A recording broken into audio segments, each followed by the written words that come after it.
আসসালামু আলাইকুম ওয়া রাহমাতুল্লাহ।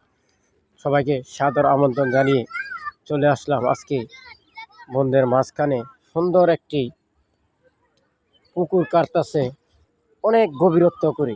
দেখতে পাচ্ছেন আপনারা, বিশাল বড় পুকুর কাটতেছে। এই পুকুরে মাছ চাষ করা হবে, তাই বেকু দিয়ে এই পুকুরটা খনন করে বিশাল একর জায়গা নিয়ে পুকুর তৈরি করতেছে। সকলে দেখতেছেন আপনারা, ওই পাশে বেকু, এই বেকু দিয়ে কাটা হয়েছে বন্ধের মাঝখানে। বিশাল বড় এক বন, কিন্তু এই বন্ধের মাঝখানেই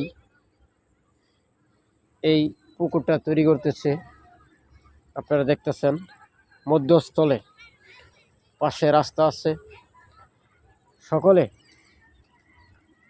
আপনারা জানেন, বর্তমানে বাংলাদেশে মৎস্য খামার অনেক দূর দূরান্ত চাষ করা হয়।